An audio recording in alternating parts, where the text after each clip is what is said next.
Good afternoon, everybody, and thank you for signing up to this webinar on sanctions, insights, and updates. My name is Ross Gilson.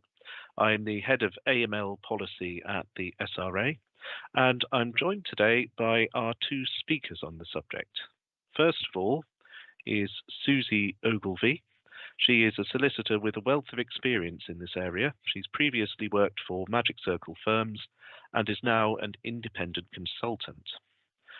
I'm also joined by my colleague Simon Buck. He is an AML regulatory manager at the SRA. He has a financial services background and has a particular interest in sanctions, and he's been heading up our work in this area. Sanctions have now been around for quite some time. We don't propose to tread over some of the introductory material that we put in our other webinars, but just to note that although sanctions is a decades, perhaps even centuries old idea, the Russian invasion in 2022 meant that many firms became exposed to it overnight when they hadn't been previously. It's therefore become far more of an issue for a lot more firms than it was before. It's also got some complexities in that the ownership and control regime means that you have to look beyond the person. And if you're dealing with corporate clients, then you may need to think who owns them, who controls them, and go back several layers to find out who that is. It's also worth pointing out that although Russian sanctions and also Belarus included within that are the current hot topic, the regime is far wider, and we'll go on to some of those, briefly touching on them during the presentation.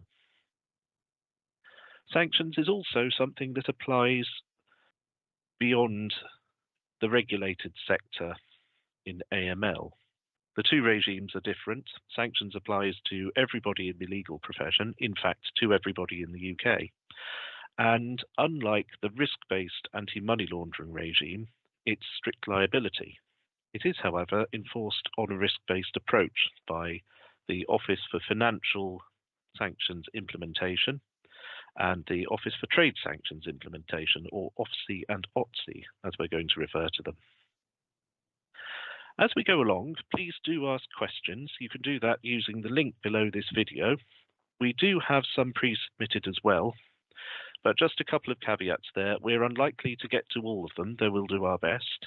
And we also can't give answers to specific questions about specific scenarios. I'll now turn to Simon to give us an introduction on what the SRA has been up to over the last few years in the area. Thank you. Simon, please. Thanks, Ross. Just obviously this slide is just giving you an overview of some of the actions that we've taken. As Ross said, financial sanctions regime obligations on the legal sector aren't completely new. We've always highlighted the requirements of reporting and freezing assets, but the Russian invasion obviously placed a much greater importance on this area of work. So in light of this, we've carried out a thematic review into this area to produce guidance to help the legal industry comply with sanctions requirements. We use the input of subject matter experts from across the legal industry, reaching out to 26 firms, including industry leaders who provide advice to both designated persons and to law firms on sanctions compliance. The information we gathered from these visits then fed into our sanctions guidance, which we published in November 2022. This sets out details of the regimes, red flag indicators, and our expectations of what a good control regime looks like. We have and will continue to update this guidance and also continue to raise awareness of the sanctions regimes by engaging with the profession via SRA Update, the bulletin. It's also formed a key element of our events program. Next, we introduced questions on firm sanctions controls, including screening customers for sanctions into our proactive AML inspection program. And we also, in 2022, we asked all the firms we supervise under the money laundering regulations one question about sanctions to check if they'd carried out any work for a sanctioned individual or organization, also known as a designated person. And then moving on, we completed an online sanctions survey involving more than 3,000 firms not in scope of the money laundering regulations. because as we've already discussed, the sanctions legislation does apply to all firms. Interestingly, of those 1,700 firms that didn't know or were unsure if they did one or more of the following: identifying clients, verifying clients' identities, checking source of funds, checking if a client was subject to sanctions.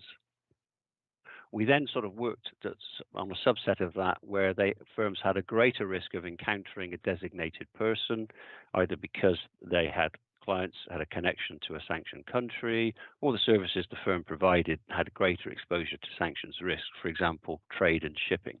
So we wrote out to those firms suggesting improvements such as completing a firm-wide sanctions risk assessment and how to screen clients. And we wrote to those firms because we do feel that conducting a risk assessment can help a firm understand their exposure to sanctions regime risks and determine what controls could help mitigate those. Failing to identify, verify, or screen clients to check if they're a designated person increases the risk for a firm of inadvertently acting for a designated person and providing services that are not permissible. And not checking source of funds could mean a firm accept payment from a designated person without a license, which would breach the regime. And then we actually moved on to inspecting 55 firms between September 23 and March 24. Consisted of a mixture of firms, some we supervise for AML and some we don't. And we're actually in the process now of completing a further 46 inspections. So moving on to actually look at the inspection work that we've done in more detail. This slide just giving you a quick summary of,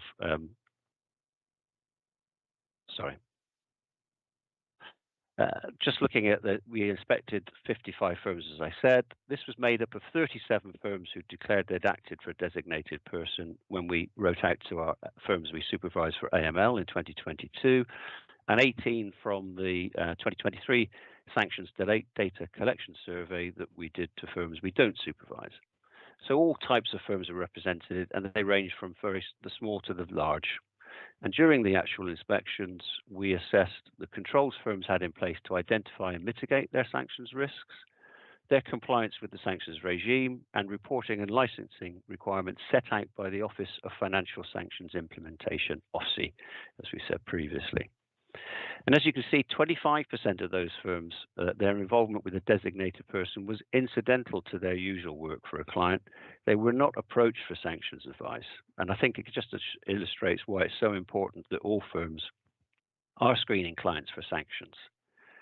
We did find that overall firms had good controls in place, but where we gave guidance to a firm, we always signposted them to our published sanctions guidance and the 8 key controls that we've promoted as best practice.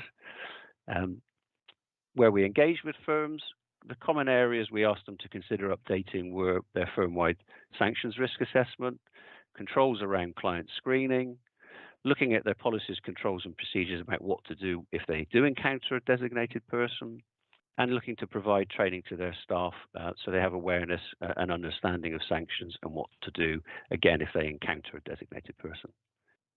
And where we did refer a firm for investigation, it was because we identified late reporting on the use of a general license, and 3 firms only identified that issue when they were preparing matters for us to review on site, or alternatively, a payment received from a designated person was not covered by a license, and again, 2 firms only identified that issue when they were getting ready for our inspection.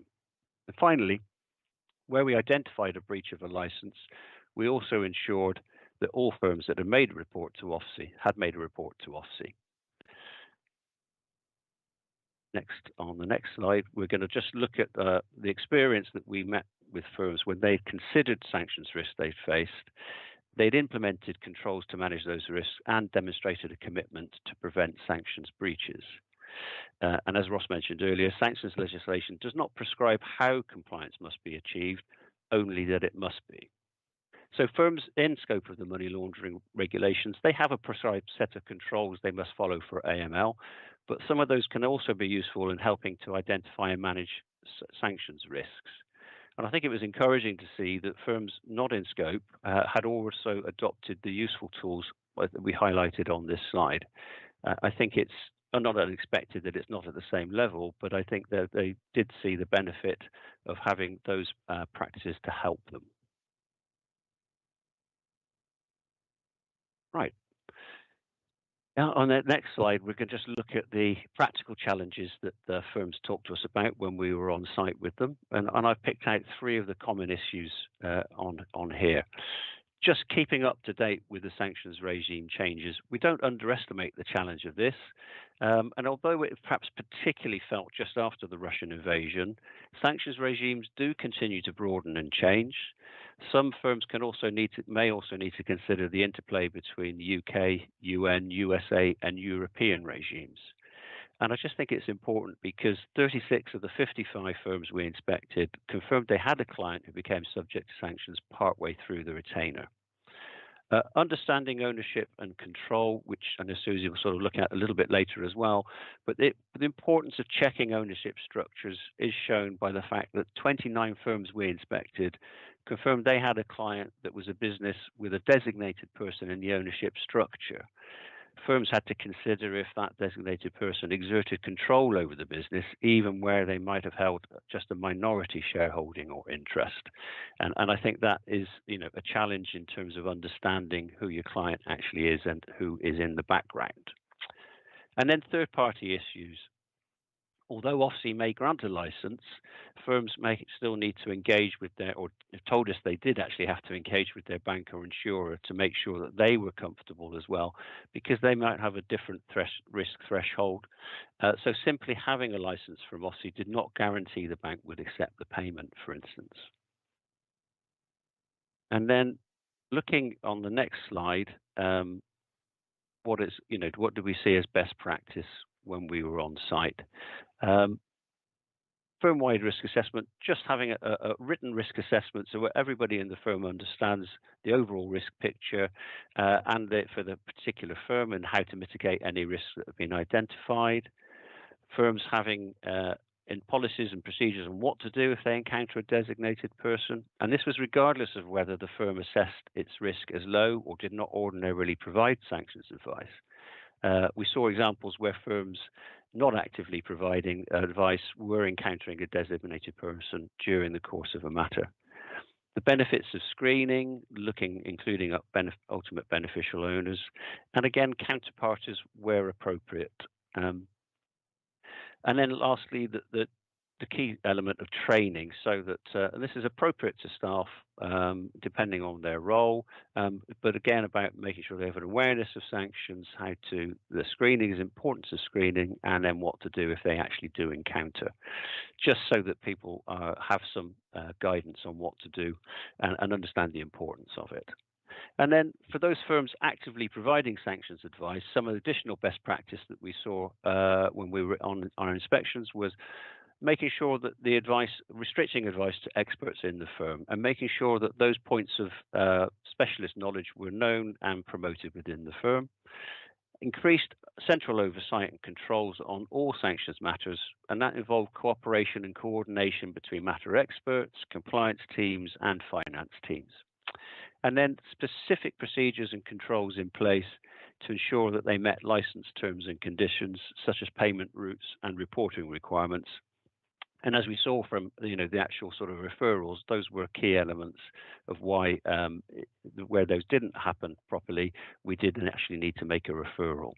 But generally, as I said earlier, we saw firms who were interested in preventing sanctions breaches, were not looking to help individuals evade sanctions, and did look to have a set of controls in place appropriate to their firm.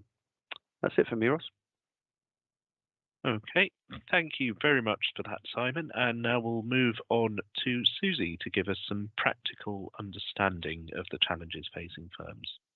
Thank you. Thank you, Ross. And I think it's worth saying that we have quite a broad range of people who are attending, and therefore, there will be mixed levels of understanding in terms of sanctions compliance. And it's worth just sort of highlighting that at the start. I wanted to pick up first on some of the challenges that Simon and Ross have highlighted already, and just talk to some of those before I move on.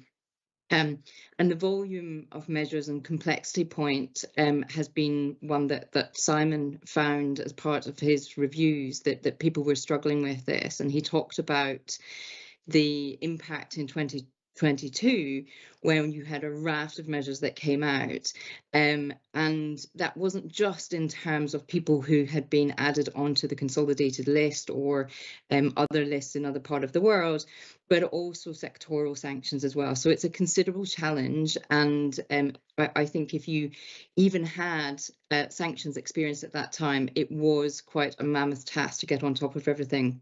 And I also think about the speed and the pace of change and the need to react relatively quickly to these measures. And I think the decision of wise payments, the OFSI decision notice that was made in respect of wise payments, probably sent shudders down, people's backs. If you don't know the background to wise payments, I'll talk about it at very high level, factual background. So wise payments was a payment provider, and they actually had in place an automated system for picking up on any new designations.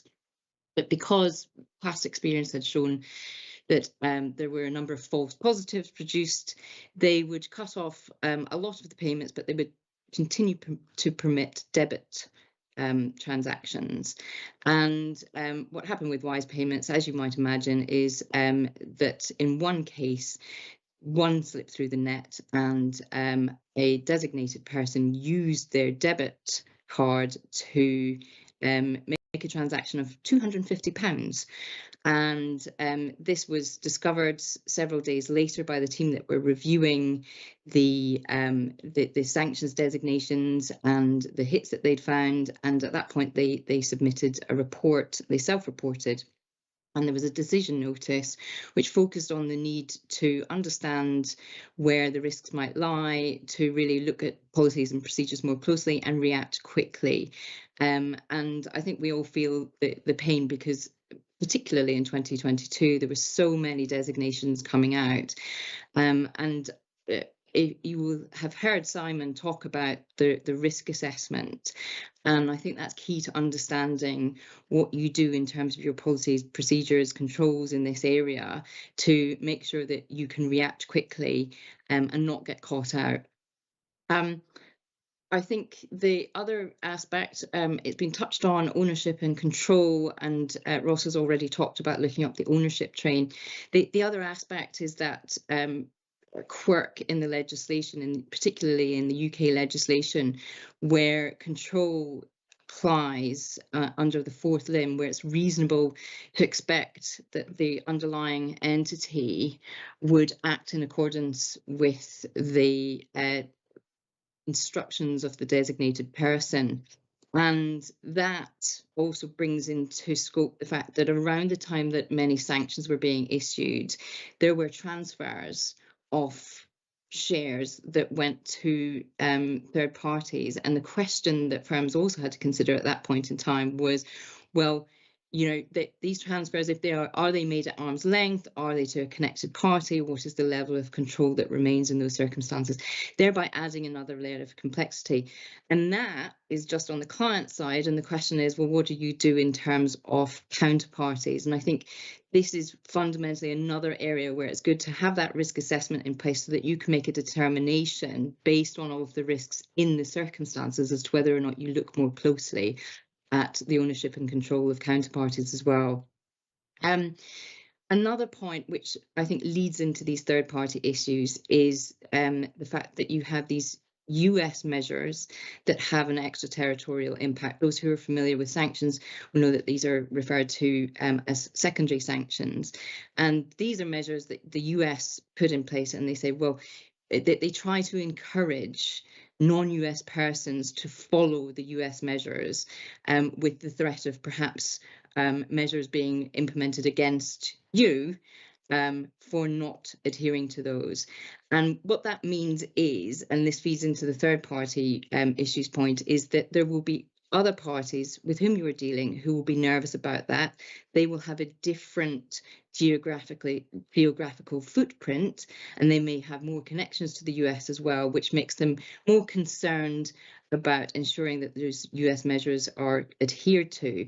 And that's why you will see not just the banks that we heard about earlier, but also the professional indemnity insurers. So even if you get comfortable from a UK perspective, even if you as a firm get comfortable that there's no sanctions issues, the third party might not.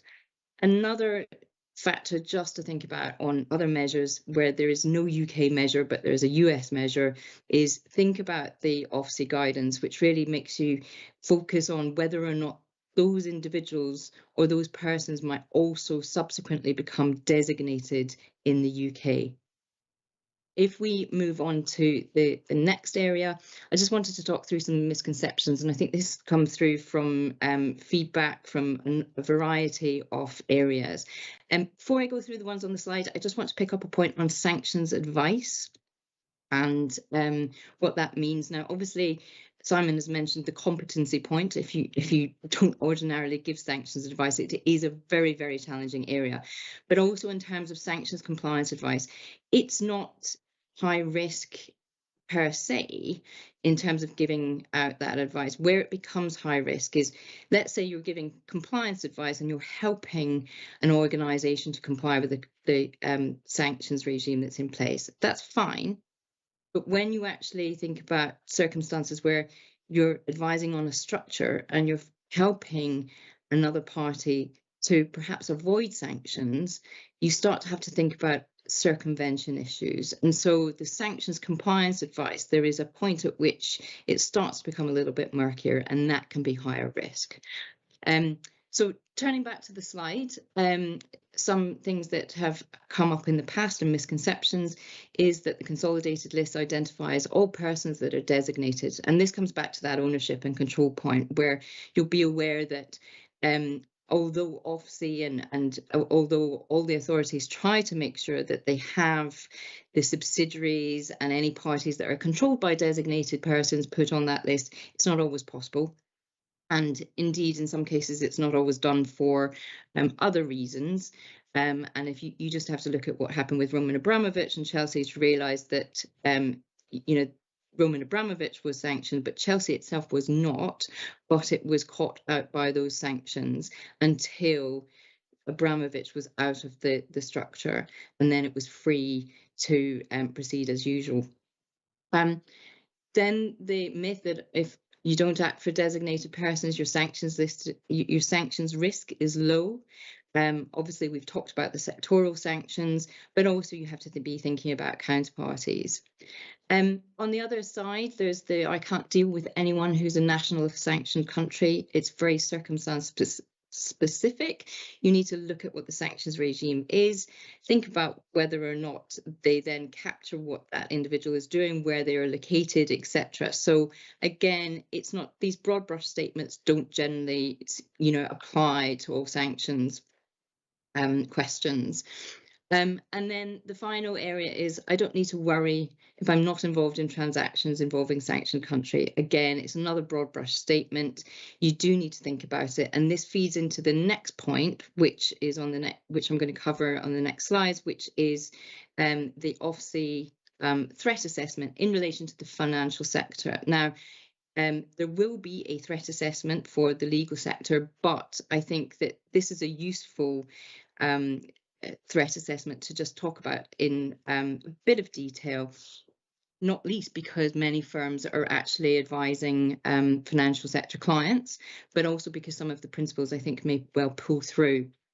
And so the point that I was talking about earlier was essentially, managing your risk and making assumptions, and that the report actually talks about two specific areas of concern, which are, they call them enablers, I call them proxies, and these are or intermediaries, and these are people who are in some way helping a sanctioned person, a designated person. And this is, this is the circumstance where you come back, where you might have had a transfer of shares to a person, and they're actually acting at the direction of another party. In addition, there might be circumstances where you just have an intermediary, somebody who is fronting for that person, and you don't know who's in the background. And so the OFSI report focuses on a number of areas. Some key ones to pull out, they're on the slides, but key ones to pull out would be people who have limited profiles, where there are misspellings in names, recently acquired non-Russian citizenships that would mean that perhaps they aren't flagged in your controls and your checks, and then changes of name or declared location of operation. That can apply not just to individuals, but also to entities as well. If we move on to the next area, this is about, on the next slide, this idea of intermediary countries.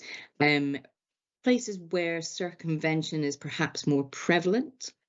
And I think that there's 7 that are listed in a schedule and 2 that are called out in some of the text. And they're quite surprising. I think if you look at this particular slide, you'll see Austria, Switzerland and Cyprus that are subject to the EU sanctions regimes, and yet they are areas of focus when it comes to some of the sanction circumvention points. And in the report, it lists under each country what some of the key risks are. You also, on the slide, you'll see that the BVI is in there. And if we move on to the next slide, you'll see that you have the UAE, Turkey and the Cayman Islands. Now, to pick up on the UAE, it's not just that they were called out as being a friendly country to Russia. And we saw a lot of what we would call copycat companies. So companies that were perhaps operating in Russia that had set up a mirror company, a copycat company in the UAE so that they could continue to do business. There were perhaps additional layers put into shareholding structure or into a control structure. So it was more difficult to understand the ownership or control in those circumstances. Turkey, again, you have the issue about the super yachts, and that's where a lot of the yachts ended up going and docking. When sanctions first hit, you had all of the oligarchs looking for a friendly country to where they could actually dock their yachts. And then you have the Cayman Islands. But a notable mention has to go to the Isle of Man and Guernsey, where there had been a reported increase in breach of sanctions reports being submitted to OFSI. I think that's a key point where, a number of these jurisdictions that we ordinarily might think of, so the neighbouring countries to sanctioned jurisdictions, we think of those as being the circumvention, the areas where circumvention might be more prevalent. But here you have the Isle of Man and Guernsey as potential areas of focus. And so it's just worth remembering to keep on top of what is being produced and look out for that report. And I think Ross is going to touch on that, and I'll hand back over. Thank you very much, Susie. And yes, certainly, as a Guernseyman myself, reading that did make everything feel a little too close to home. But just moving on from there, some final updates from me. Recently, the government decided to designate Blood and Honor, which is a domestic far-right terror organisation. In fact, neo-Nazi is probably a better description of them. Amongst other things, they promote far-right music and sell merchandise associated with it. They've been designated under the sanctions regime as a domestic terror organisation. This is the first time that power has been used against a domestic terror group like that. And it's an interesting indication of which way the government's thinking may be going on this. It's a way, although I think the Russian sanctions, until we hear further, are here to stay.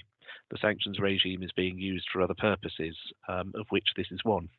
It's also a timely reminder that the sanctions regime applies domestically as well as internationally. Now, this has been the case for some time.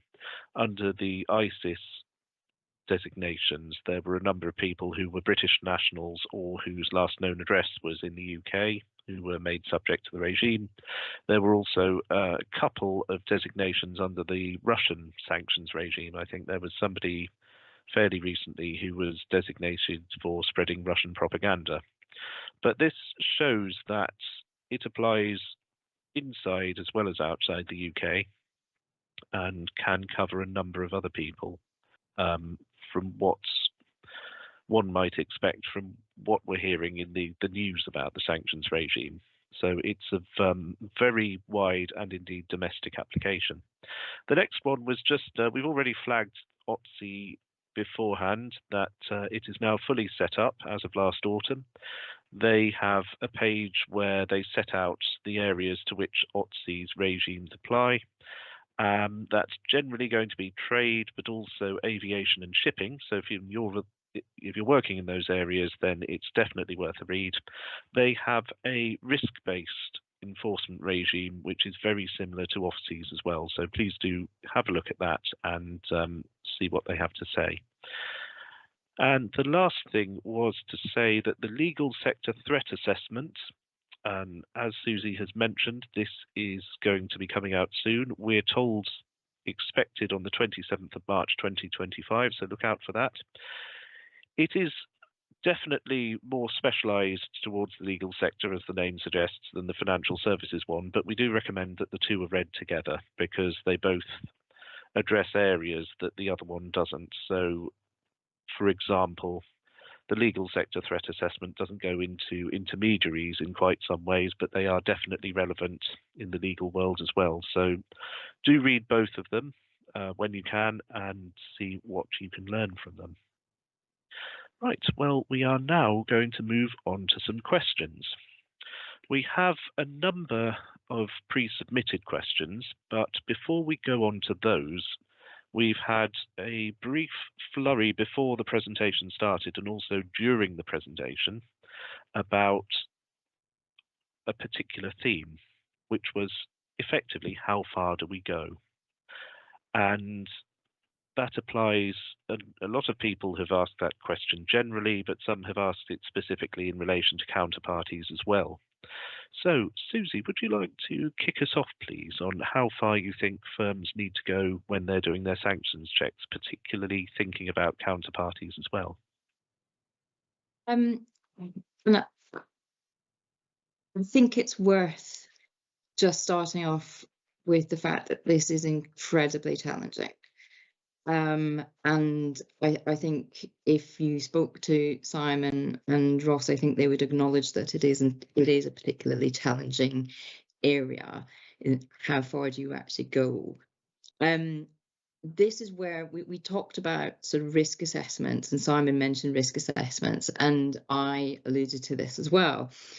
I think it's really important to understand your potential risks, to think about your clients, their location, the countries in which they operate, the matter types, the sorts of matters on which you act, thinking about the particular sectoral sanctions as well, and whether or not the sectors you're advising in any of those sectors, and really focus on that. We're all sort of, except for those who are perhaps not in the regulated sector, we're sort of fairly familiar with the concept of doing the AML risk assessments, and there's some areas of that are useful as well for a sanctions risk assessment. And I think the other point that was raised in the threat assessment was this fact of where you don't necessarily know the counterparties. And I think we can all sort of take a fairly obvious example of a circumstance where you might not do counterparty checks. And that's in a situation where perhaps you're dealing with a well-known supplier of IT equipment in the UK, one of the big players, and you feel confident that they're not going to be on a sanctions list. And it is very, very likely that it would have been headline news had they been on a sanctions list. And it's just really sort of looking at that risk assessment and trying to unpick it from that perspective of saying, okay, well, what do I know about these people and what's my level of confidence? And going back to the threat assessment, when they were talking about enablers and proxies or intermediaries, they called out the fact that there were, parties who didn't have much of a background and you couldn't find much on them. That's when you need to start thinking seriously about doing some proper counterparty checks. And somewhere in the middle is what you do for the rest of it, and will very much depend on the circumstances, I think. I don't know if you want to add anything more to that in terms of the SRA's view, Ross or Simon.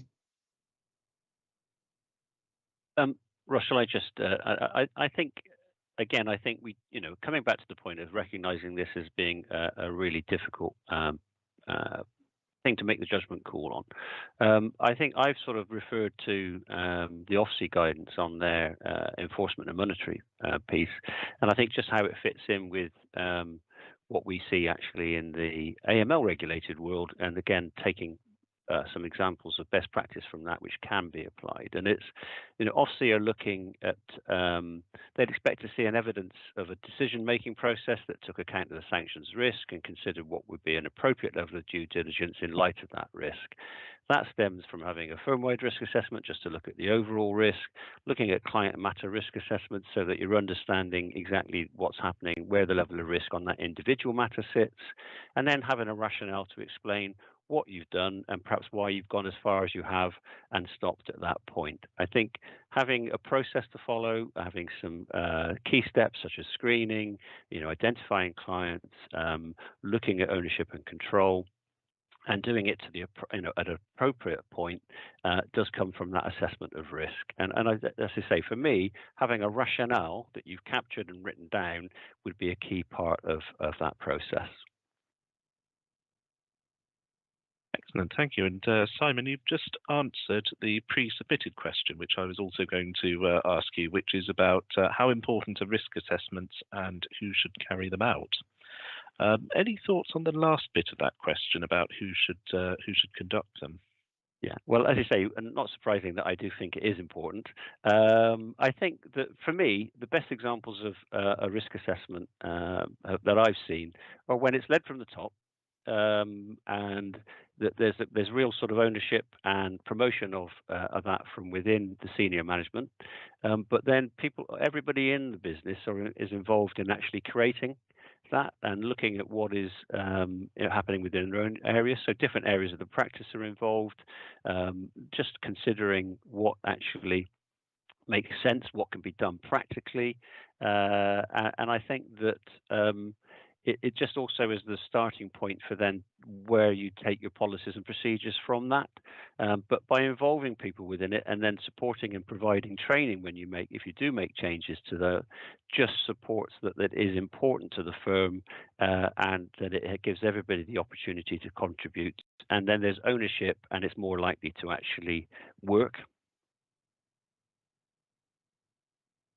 Thank you. Now, another pre-submitted one, which we've had, is what steps can I take to protect myself in relation to the use of intermediaries? I think with this one, there are some potentially quite obvious steps if you to reveal that somebody is in fact using an intermediary. It could be that they're upfront about it, for example, by being a family office.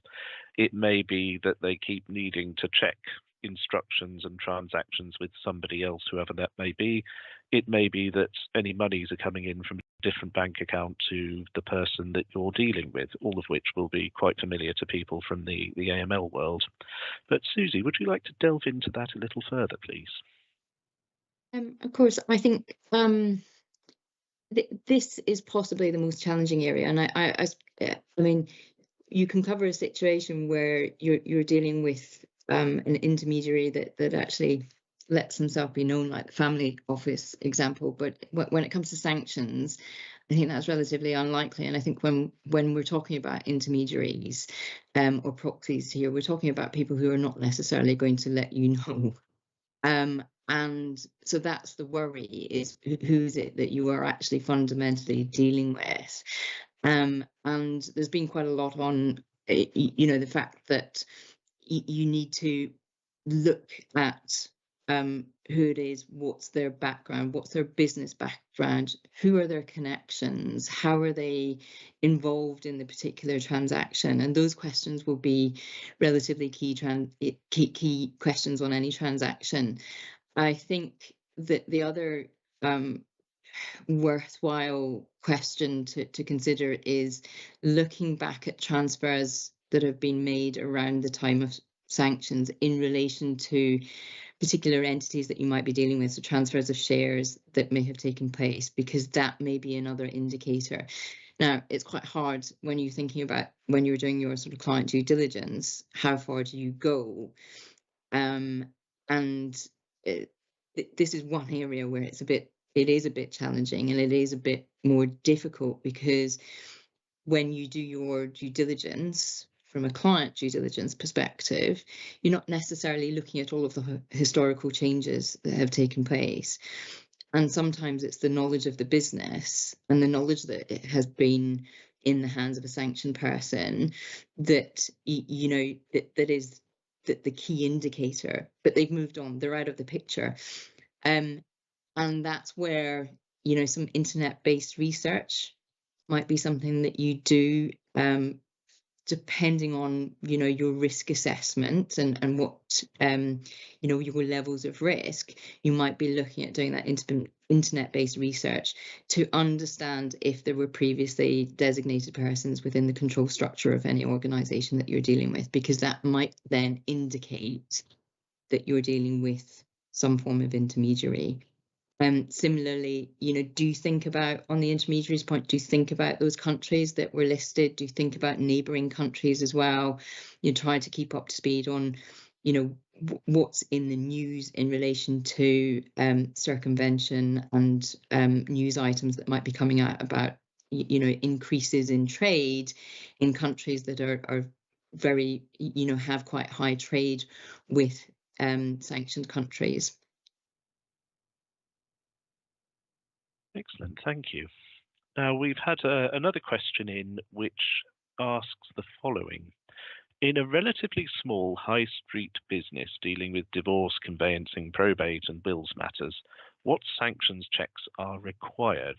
Now, I think I'll just kick off on this one briefly before bringing the others in, but the word required there, just to highlight again, this is not the same as the AML regime. If you're in scope of the AML regime, carrying out the types of work that are listed at regulations 11D and 12, then that comes with a raft of mandatory obligations. So things like having a firm-wide risk assessment, carrying out client and matter risk assessments, undertaking training, screening employees, all of these sorts of things. The sanctions regime is different. It comes with one requirement, and that is not to breach the sanctions regime. So what we're talking about here are recommendations for best practice and how you can best protect yourself. There isn't anything that's required other than that you comply with the regime. Now, I understand that when we're talking about small high street businesses dealing with what are listed there, divorce, conveyancing, probate and wills, there is something that can be borrowed from the AML regime here, which is it normal, and is it normal for me? Bear in mind that people who want to breach the sanctions regime are not necessarily going to use a business that might fit the expected profile. They'll be looking potentially for someone who's unfamiliar with it or whose protections they may, perhaps likely wrongly, perceive to be weaker. They're not necessarily going to adopt a stereotypical view of the sort of firms that you might think a sanctions breaker would look at. In that sense, I think it's important to say that nobody is risk-free here. I'll just bring Susie and then Simon, if I may, on this point, from both a practical and a regulatory perspective, just to give your thoughts on what this business could do. Well, I think one thing that it's quite useful to point out is that the consolidated list is freely available. You don't have to pay a provider to access that list.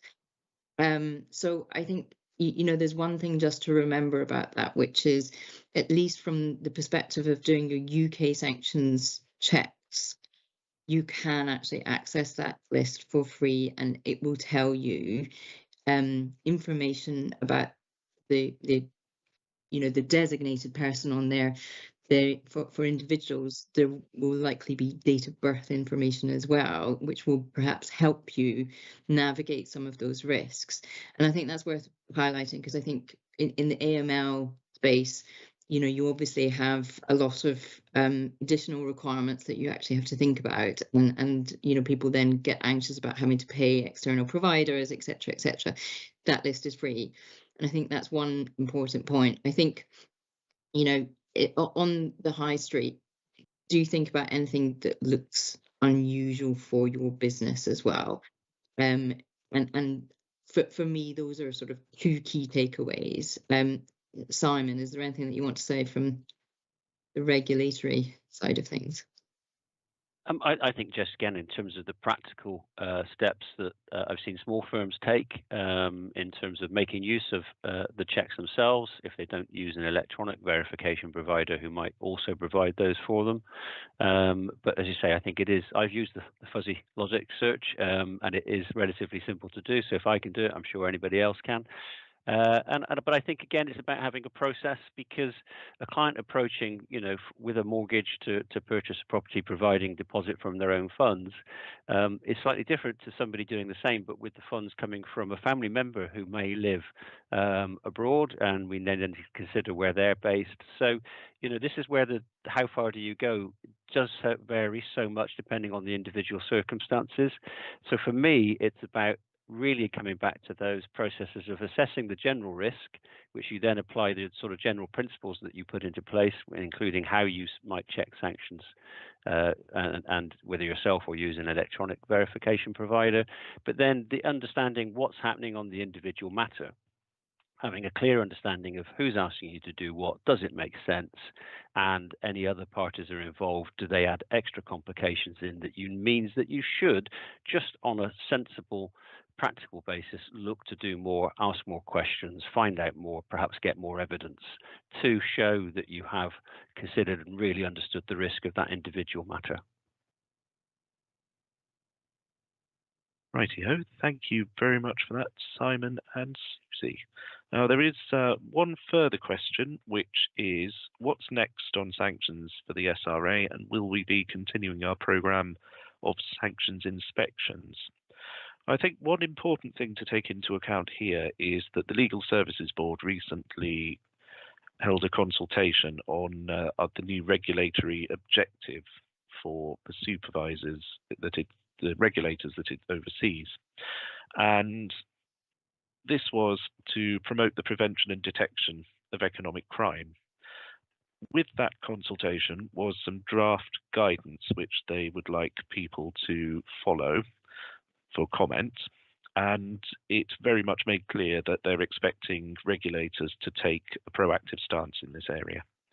Now, economic crime under the Economic Crime and Corporate Transparency Act includes breaches of the sanctions regime. It was also specifically mentioned as one of 3 key areas in the guidance, the other 2 being fraud and anti-money laundering, that were to be addressed. So I think the answer is very much that this is not going away and is going to remain an obligation for us to take a proactive stance on for the foreseeable future. Simon, is there anything you'd like to add to that, please? No, I think a proactive steps to make sure we're keeping the industry informed and that we're aware of any changes that are happening. Exactly what those proactive steps look like, and I think we need to assess just the latest round of inspections that we're currently in, because I think we should always challenge ourselves to make sure that what we're doing is effective and efficient, and within the limited sort of resources that we all have to operate within. So I think just about making sure we're targeting our work as effectively as we can do means that will be something that we have to sort of look at after we've just completed this next round. Ross. Certainly, thank you. So that brings us to the end. I do apologise that we haven't been able to get round everybody in the questions, but do keep an eye on our questions and answers page. Currently, it's within the AML section of the SRA website, but we do address a number of sanctions queries that we've received in that. So that's generally updated via the SRA update email. So keep an eye on that. And thank you very much for attending. Please do leave feedback. There is a link as well. And we did have one question from Alex about will the presentation and slides be available? Yes, this is going to be available on our YouTube channel as well. So if you want to review this at any point or forward it on to anyone in your firm or who might be interested, please do so. And of course, please do leave feedback. Excellent. Thank you very much then to our speakers, and thank you very much to everyone for watching and listening.